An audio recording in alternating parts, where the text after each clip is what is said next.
as a basketball fan myself, there's nothing that excites me more about trades. Every offseason, many fans just like ourselves talk endlessly about different trade scenarios because this is the time where anything could happen in the league. Earlier I made a video talking about 3 massive trades the Warriors can pull, but today we got some more from the internet. Today we got 3 viral Golden State Warrior trade proposals that have been revolving on the internet for a while now, and I think it's time we address them properly. And no, it's not some random websites, they're from The Athletics, Football Sports, and The Herd. It might be biased, but I think it's safe to assume that those analysts know a lot more basketball than me, and I think it's always interesting to see how those insiders think. In today's video, we'll be going over these 3 massive trades together and see if they're realistic or not. So without further ado, let's roll the intro. Hi. I'm on my match in the dark. I'm on my match in the dark. I'm on my match in the dark. I'm on my match in the dark. I'm on my match.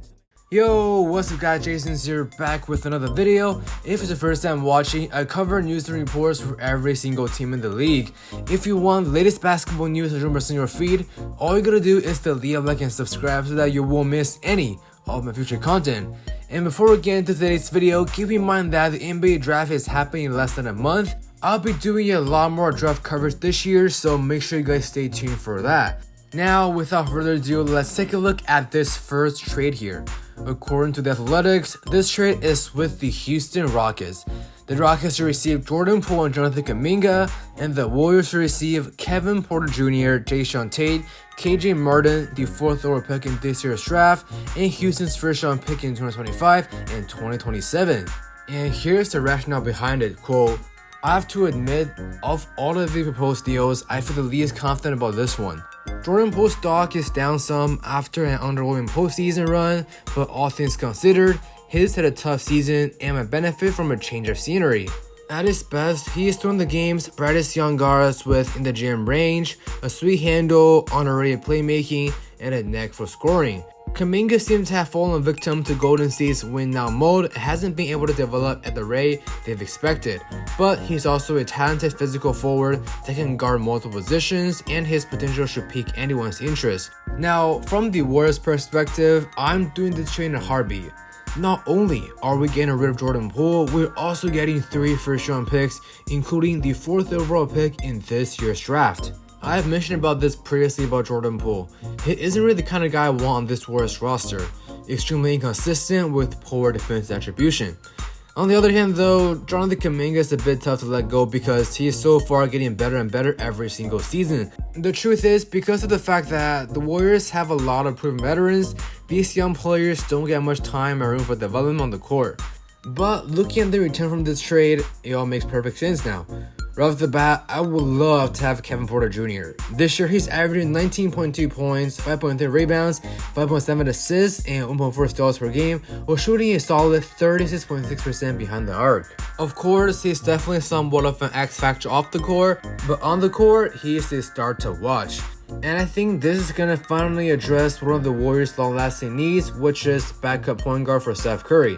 Additionally, Jae'Sean Tate is a decent forward that averages 9.1 points, 3.8 rebounds, and 2.7 assists per game, and can be a backup option behind Andrew Wiggins. But most importantly, he presents great defensive attribute. I think after this season, we all can tell how this poor defense hurts the Warriors' chance to compete for the championship. And lastly, KJ Martin is only 22 years old and he's now averaging 12.7 points, 5.5 rebounds, and 1.5 assists. The addition of these 3 players here will fully revamp the bench issue for Golden State, and they're all very young. Additionally, the 4th overall pick is absolutely amazing because this means the Warriors can get somebody that can come in and contribute right away.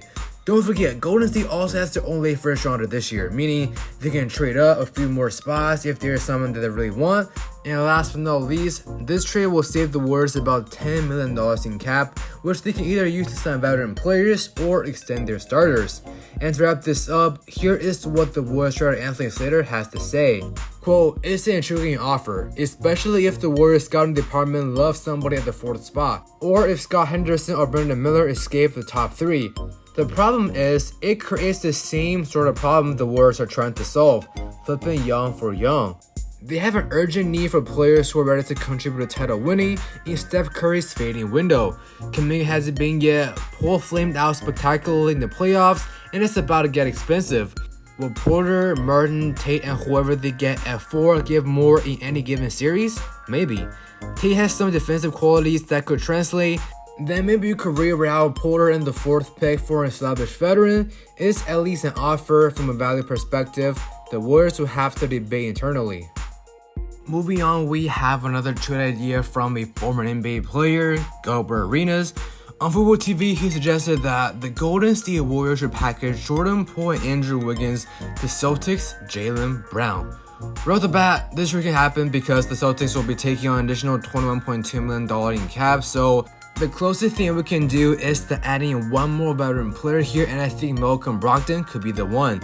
And I also have the Warriors giving a first round pick and a second round pick to the Celtics to balance the value. Of course, this is only a rough estimation, but the frame is there. Overall, I think this trade makes sense for both parties. For the Celtics, even though Andrew Wiggins is the worst version of Jaylen Brown, he's still a great defender and a decent scorer. And replacing Brogdon with Poole also is a good idea for the Celtics as they're getting a much younger player with more potential than an aging veteran. And plus, they'll be getting that 1 first and 1 second round pick, which I think can cover the gap between Wiggins and Brown. Now, Jaylen Brown is no doubt becoming one of the best small forwards in the game. This season, Brown is an all-star and an all-NBA second-team player, and he's averaging a career-high 26.6 points, along with 6.9 rebounds, 3.5 assists, and 1.5 steals. And plus, he's only 26 years old. Of course, the Warriors will have to give him a new contract, but as I said before, I'm not interested in giving Draymond Green and Klay Thompson a new deal, but I would love to give it to Jaylen Brown.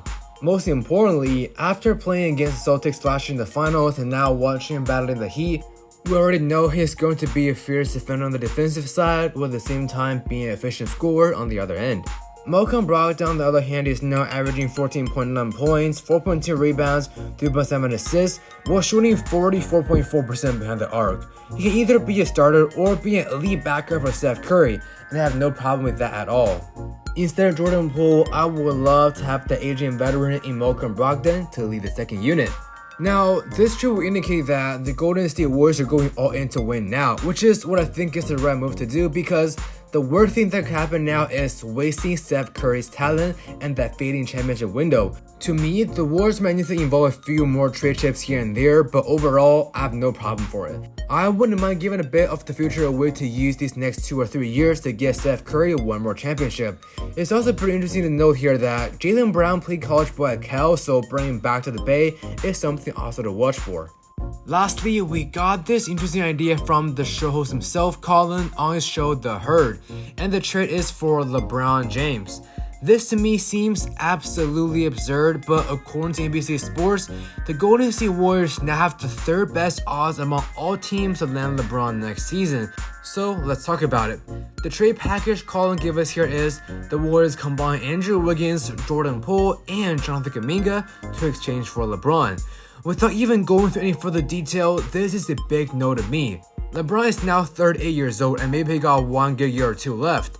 But if we look at these 3 players the Warriors are given now, Andrew Wiggins is 28, Jordan Poole is 23, and Jonathan Kuminga is only 20 years old. Without a doubt, getting LeBron on this Warriors team would be crazy. Imagine a starting 5 with Steph Curry, Klay Thompson, LeBron James, Draymond Green, and Kevon Looney. This right here might be one of the best, if not the best starting 5 in the league of all time. However, the negatives are also obvious. This trade will directly sacrifice the bench depth and the age advantages the Warriors have.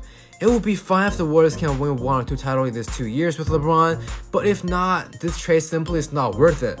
You guys know me, I'm a big supporter of going all in now to win championships, but trading 3 of your best young players simply doesn't make sense. And if we look at it one more time, this trade cannot be done financially because the Lakers will take on an additional $10 million in cap.